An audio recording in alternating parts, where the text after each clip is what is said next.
الحمد للہ رب العالمین والصلاة والسلام علی سید الانبیاء والمرسلین اما بعد فاعوذ باللہ من الشیطان الرجیم بسم اللہ الرحمن الرحیم۔ آج انشاءاللہ تعالی لیسن نمبر 17 سیرت کے عنوان سے ہم کتاب سیرت مصطفیٰ صلی اللہ تعالی علیہ وآلہ وصحبہ وبارک وسلم کے صفحہ نمبر 225 سے پڑھنے سننے کی سعادت حاصل کریں گے۔ بغور سننے والے، سمجھنے والے اور اسکرین پر دیکھ کر غور کرنے والے انشاءاللہ تعالی مزید اس کی برکتیں پائیں گے۔ اللہ تعالی ہم سب کو دین اسلام کو سمجھنے، اس کے احکامات پہ عمل کرنے اور دوسروں تک اس پیغام محبت، پیغام امن اور پیغام اسلام کو پہنچانے کی توفیق عطا فرمائے، آمین۔ حضرت عمیر کا شوق شہادت، یہاں سے ہم انشاءاللہ تعالی آغاز کریں گے۔ حضور اقدس صلی اللہ تعالی علیہ وآلہ وسلم نے جب جوش جہاد کا آغاز فرماتے ہوئے یہ ارشاد فرمایا کہ مسلمانوں اس جنت کی طرف بڑھے چلو جس کی چوڑائی آسمان و زمین کے برابر ہے، تو حضرت عمیر بن الحمام انصاری رضی اللہ تعالیٰ عنہ بول اٹھے کہ یا رسول اللہ صلی اللہ تعالی علیہ وآلہ وسلم، کیا جنت کی چوڑائی زمین و آسمان کے برابر ہے؟ ارشاد فرمایا کہ ہاں۔ یہ سن کر حضرت عمیر رضی اللہ تعالیٰ عنہ نے کہا واہ واہ۔ آپ نے دریافت فرمایا کہ کیوں اے عمیر، تم نے واہ واہ کس لیے کہا؟ عرض کیا یا رسول اللہ صلی اللہ تعالیٰ علیہ وآلہ وسلم، فقط اس امید پر کہ میں بھی جنت میں داخل ہو جاؤں۔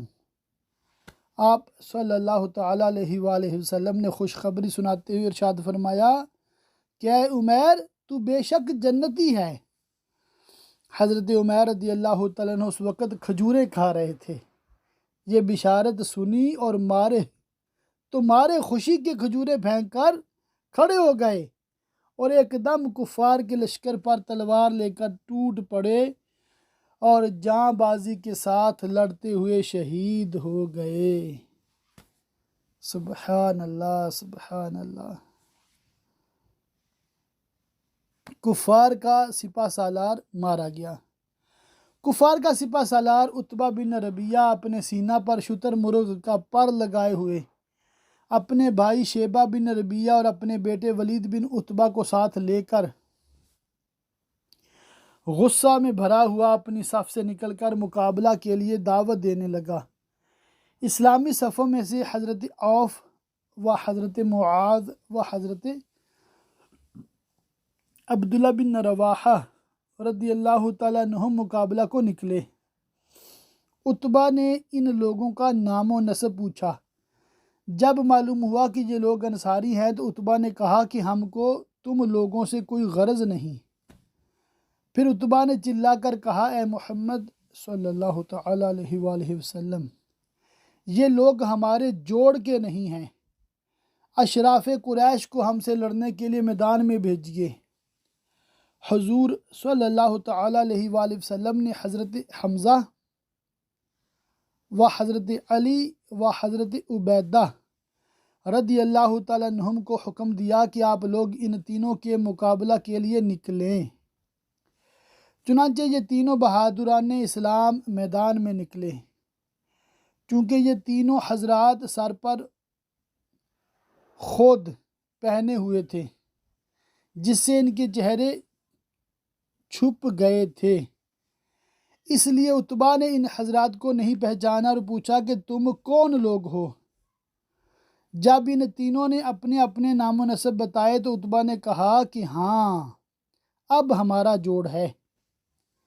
جب ان لوگوں میں جنگ شروع ہوئی تو حضرت حمزہ و حضرت علی و حضرت عبیدہ رضی اللہ تعالیٰ عنہم نے اپنی ایمانی شجاعت کا ایسا مظاہرہ کیا کہ بدر کی زمین دہل گئی اور کفار کے دل تھرا گئے، اور ان کی جنگ کا انجام یہ ہوا کہ حضرت حمزہ رضی اللہ تعالیٰ عنہ نے عتبہ کا مقابلہ کیا۔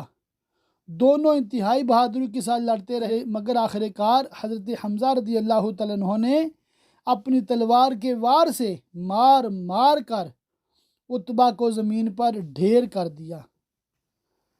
ولید نے حضرت علی رضی اللہ تعالیٰ عنہ سے جنگ کی، دونوں نے ایک دوسرے پر بڑھ چڑھ کر قاتلانہ حملہ کیا اور خوب لڑے، لیکن اسد اللہ الغالب کی ذوالفقار نے ولید کو مار گرایا اور وہ ذلت کے ساتھ قتل ہو گیا۔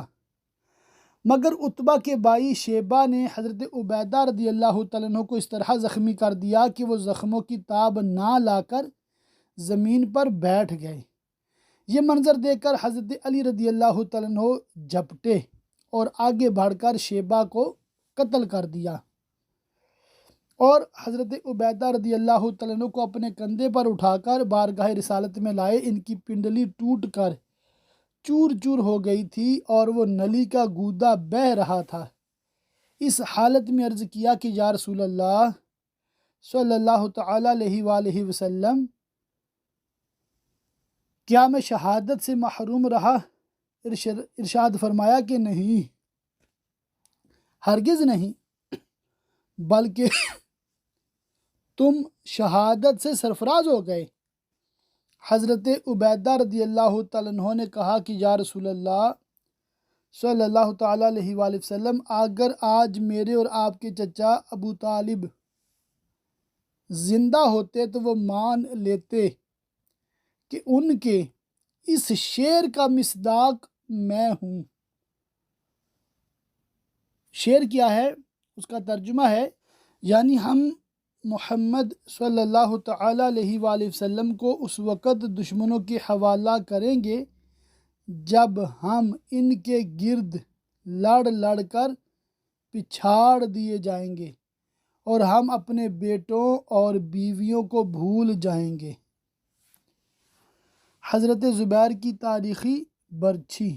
اس کے بعد سعید بن العاص کا بیٹا عبیدہ سر سے پاؤں تک لوہے کے لباس اور ہتھیاروں سے چھپا ہوا صف سے باہر نکلا اور یہ کہہ کر اسلامی لشکر کو للکارنے لگا کہ میں ابو کرش ہوں۔ اس کی یہ مغرورانہ للکار سن کر حضور صلی اللہ تعالیٰ علیہ وآلہ وسلم کے پھوپھی زاد بھائی حضرت زبیر بن العوام رضی اللہ تعالیٰ عنہ جوش میں بھرے ہوئے اپنی برچھی لے کر مقابلہ کے لیے نکلے، مگر یہ دیکھا کہ اس کی دونوں آنکھوں کے سوا اس کے بدن کا کوئی حصہ بھی ایسا نہیں ہے جو لوہے سے چھپا ہوا نہ ہو۔ حضرت زبیر رضی اللہ تعالیٰ عنہ نے طاق کر اس کی آنکھ میں سے زور سے برچھی ماری کہ وہ زمین پر گرا اور مر گیا۔ برچھی اس کی آنکھ کو چھیدتی ہوئی کھوپڑی کی ہڈی میں چبھ گئی تھی۔ حضرت زبیر رضی اللہ تعالیٰ عنہ نے جب اس کی لاش پر پاؤں رکھ کر اپنی پوری طاقت سے کھینچا تو بڑی مشکل سے برچھی نکلی، لیکن اس کا سر مڑ کر خم ہو گیا۔ یہ برچھی ایک تاریخی یادگار بن کر برسوں تبرک بنی رہی۔ حضور اقدس صلی اللہ تعالیٰ علیہ وآلہ وسلم نے حضرت زبیر رضی اللہ تعالیٰ عنہ سے یہ برچھی طلب فرما لی اور اس کو ہمیشہ اپنے پاس رکھا۔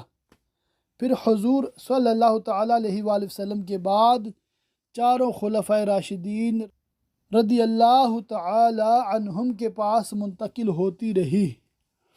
پھر حضرت زبیر رضی اللہ تعالیٰ عنہ کے فرزند حضرت عبداللہ بن زبیر رضی اللہ تعالیٰ عنہ کے پاس آئی، یہاں تک کہ 73 ہجری میں جب بنو امیہ کے ظالم گورنر حجاج بن یوسف ثقفی نے ان کو شہید کر دیا تو یہ برچھی بنو امیہ کے قبضہ میں چلی گئی، پھر اس کے بعد لاپتہ ہو گئی۔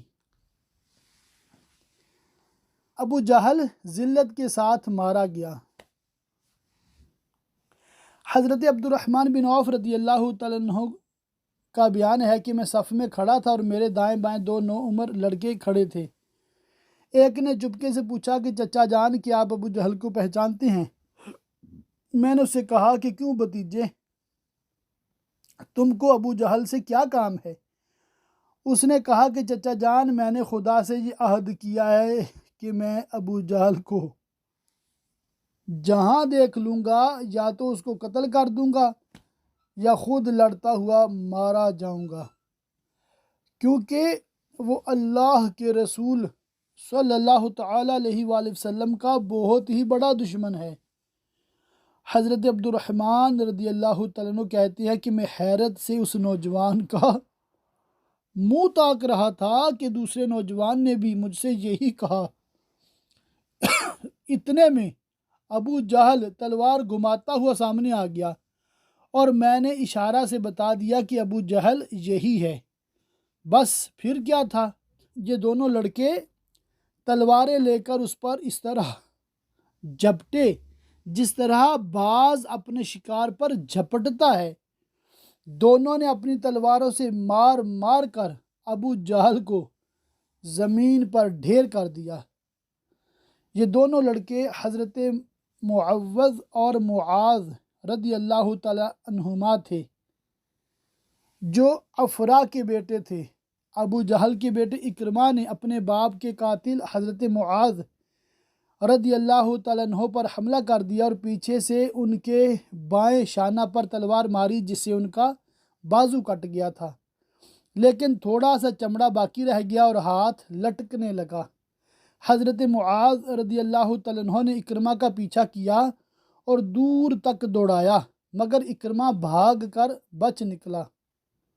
حضرت معاذ رضی اللہ تعالیٰ عنہ اس حالت میں بھی لڑتے رہے، لیکن کٹے ہوئے ہاتھ کے لٹکنے سے زحمت ہو رہی تھی، تو انہوں نے اپنے کٹے ہوئے ہاتھ کو پاؤں سے دبا کر اس زور سے کھینچا کہ تسمہ الگ ہو گیا، اور پھر وہ آزاد ہو کر ایک ہاتھ سے لڑتے رہے۔ اللہ اکبر، کیا شان ہے! یعنی بازو الگ ہو گیا ہے بالکل جسم سے، پھر بھی لڑ رہے ہیں۔ کمال ہے، کمال ہے۔ حضرت عبداللہ بن مسعود رضی اللہ تعالیٰ عنہ ابو جہل کے پاس سے گزرے۔ اس وقت ابو جہل میں کچھ زندگی کی رمق باقی تھی۔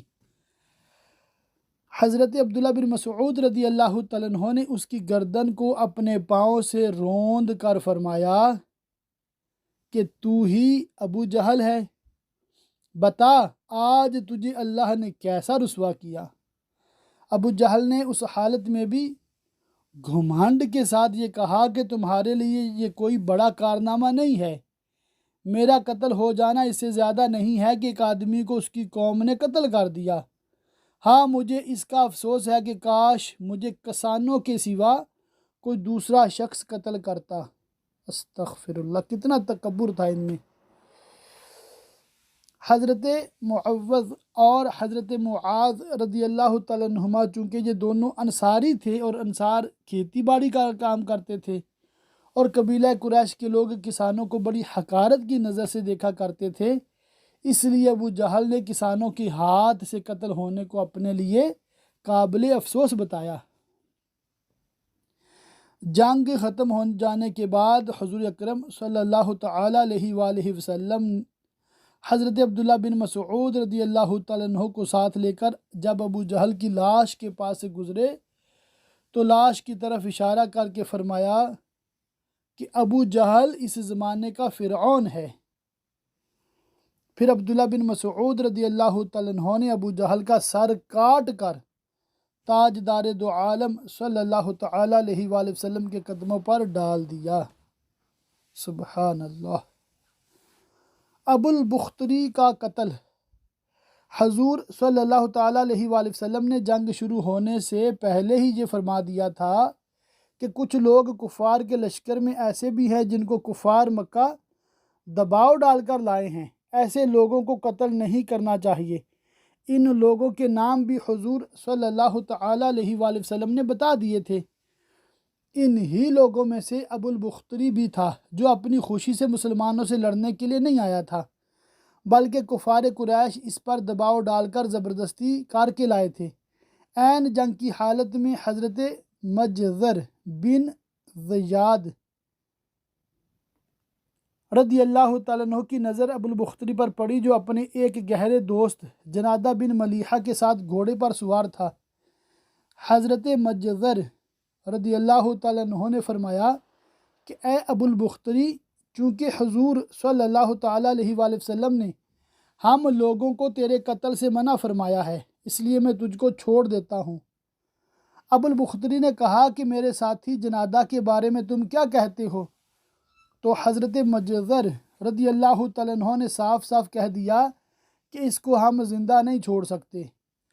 یہ سن کر ابو البختری طیش میں آ گیا اور کہا کہ میں عرب کی عورتوں کا یہ طعنہ سننا پسند نہیں کر سکتا کہ ابو البختری نے اپنی جان بچانے کے لیے اپنے ساتھی کو تنہا چھوڑ دیا۔ یہ کہہ کر ابو البختری نے رجز کا یہ شعر پڑھا، ایک شریف زادہ اپنے ساتھی کو کبھی ہرگز نہیں چھوڑ سکتا جب تک کہ مر نہ جائے یا اپنا راستہ نہ دیکھ لے۔ امیہ کی ہلاکت۔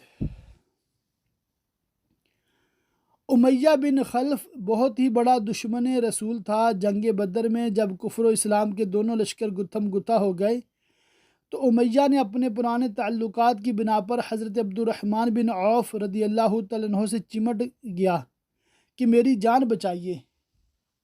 حضرت عبد الرحمن بن عوف رضی اللہ تعالیٰ عنہ کو رحم آ گیا اور آپ نے چاہا کہ امیہ بچ کر نکل بھاگے، مگر حضرت بلال رضی اللہ تعالیٰ عنہ نے امیہ کو دیکھ لیا۔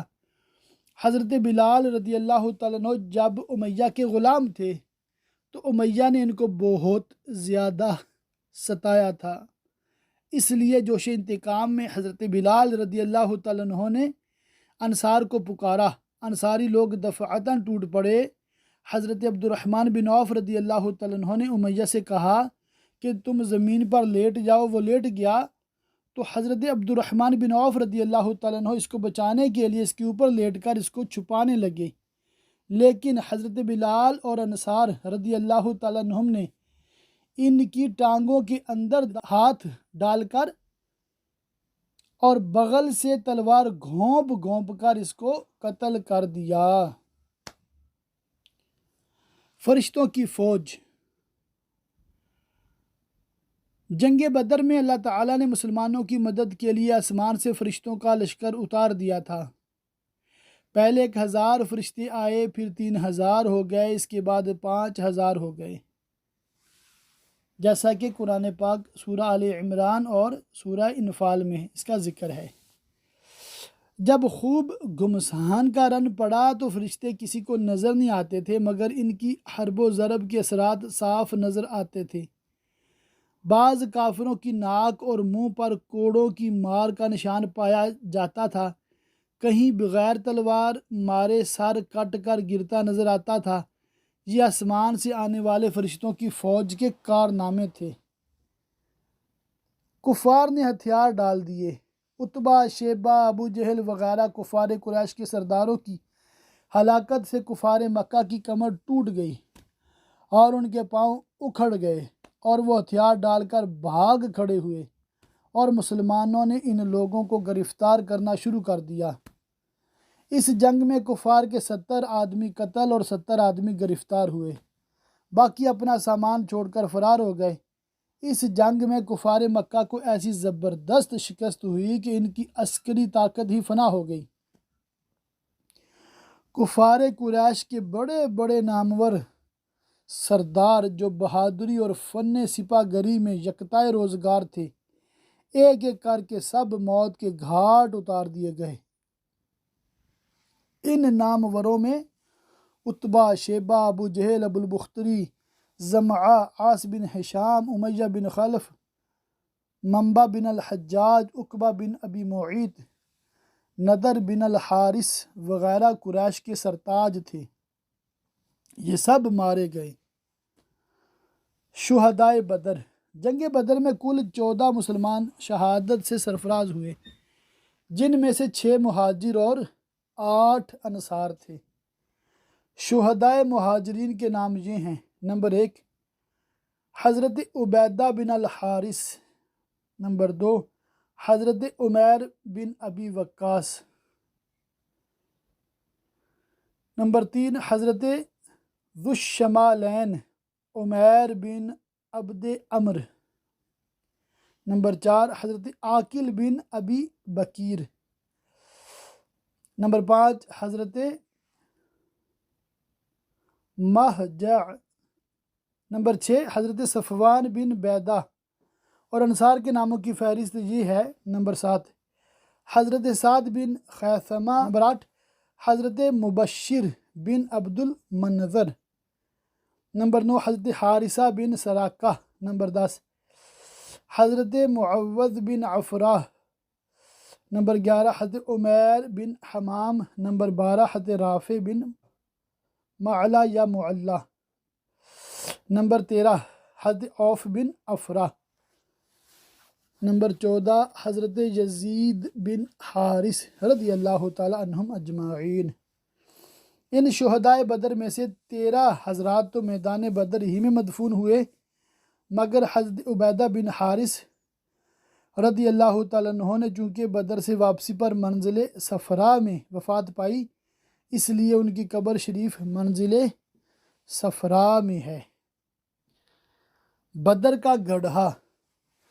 حضور اکرم صلی اللہ تعالیٰ علیہ وآلہ وسلم کا ہمیشہ یہ طرز عمل رہا کہ جہاں کبھی کوئی لاش نظر آتی تھی آپ اس کو دفن کروا دیتے تھے، مگر جنگ بدر میں قتل ہونے والے کفار چونکہ تعداد میں بہت زیادہ تھے، سب کو الگ الگ دفن کرنا ایک دشوار کام تھا، اس لیے تمام لاشوں کو آپ صلی اللہ تعالیٰ علیہ وآلہ وسلم نے بدر کے ایک گڑھے میں ڈال دینے کا حکم فرمایا۔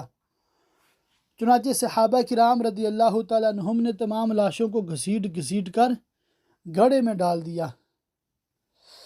امیہ بن خلف کی لاش پھول گئی تھی، صحابہ کرام نے اس کو گھسیٹنا چاہا تو اس کی اعضاء الگ الگ ہونے لگے، اس لیے اس کی لاش وہیں مٹی میں دبا دی گئی۔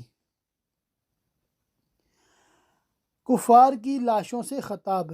جب کفار کی لاشیں بدر کے گڑھے میں ڈال دی گئیں تو حضور سرور عالم صلی اللہ تعالیٰ علیہ وآلہ وسلم نے اس گڑھے کے کنارے کھڑے ہو کر مقتولین کا نام لے کر اس طرح پکارا: اے عتبہ بن ربیعہ، اے شیبہ بن ربیعہ، اے فلاں، اے فلاں، کیا تم لوگوں نے اپنے رب کے وعدہ کو سچا پایا؟ ہم نے تو اپنے رب کے وعدہ کو بالکل ٹھیک ٹھیک سچ پایا۔ حضرت عمر فاروق اعظم رضی اللہ تعالیٰ عنہ نے جب دیکھا کہ حضور صلی اللہ تعالیٰ علیہ وآلہ وسلم کفار کی لاشوں سے خطاب فرما رہے ہیں تو ان کو بڑا تعجب ہوا، چنانچہ انہوں نے عرض کیا کہ یا رسول اللہ صلی اللہ تعالیٰ علیہ وآلہ وسلم، کیا آپ ان بے روح کے جسموں سے کلام فرما رہے ہیں؟ یہ سن کر حضور صلی اللہ تعالیٰ علیہ وآلہ وسلم نے ارشاد فرمایا کہ اے عمر، قسم خدا کی جس کے قبضہ قدرت میں میری جان ہے کہ تم زندہ لوگ میری بات کو ان سے زیادہ نہیں سن سکتے، لیکن اتنی بات ہے کہ یہ مردے جواب نہیں دے سکتے۔ ضروری تنبیہ۔ بہت ہی ایک اہم مسئلہ ہے، اختلافی بھی ہے، تمام سننے والے توجہ فرمائیں۔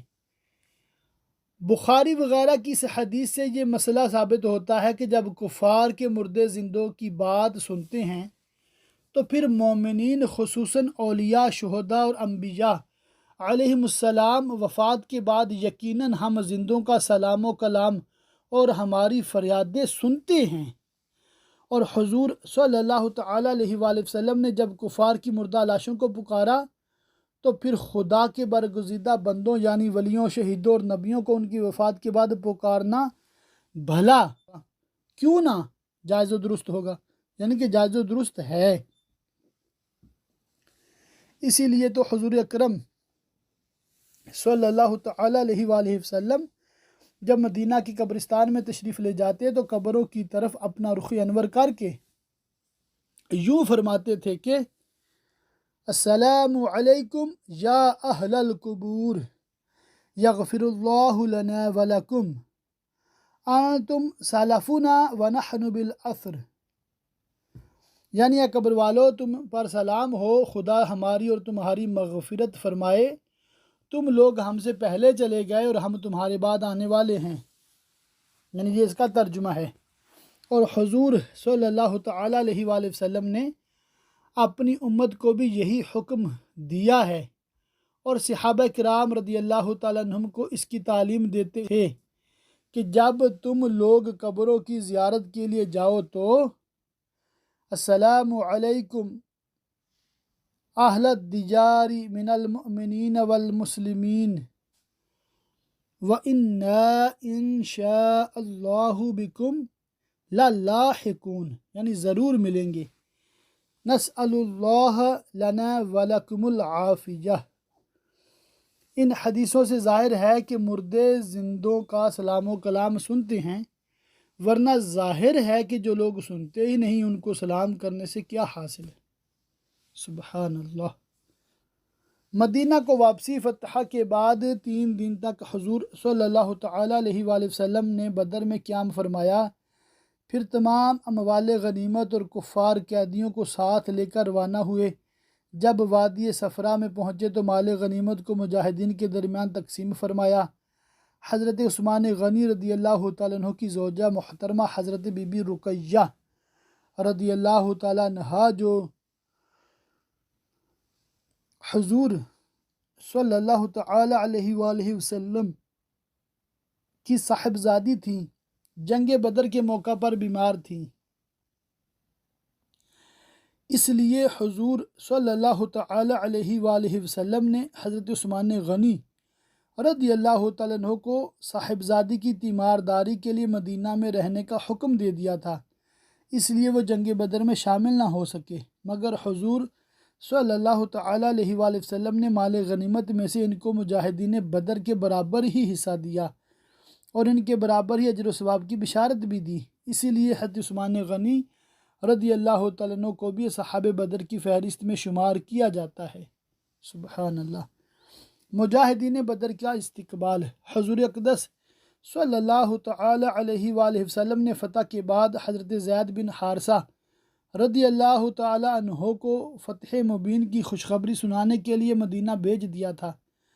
چنانچہ حضرت زید بن حارثہ رضی اللہ تعالیٰ عنہ یہ خوشخبری لے کر جب مدینہ پہنچے تو تمام اہل مدینہ جوش مسرت کے ساتھ حضور صلی اللہ تعالیٰ علیہ وآلہ وسلم کی آمد کے انتظار میں بے قرار رہنے لگے، اور جب تشریف آوری کی خبر پہنچی تو اہل مدینہ نے آگے بڑھ کر مقام روحہ میں آپ کا پرجوش استقبال کیا۔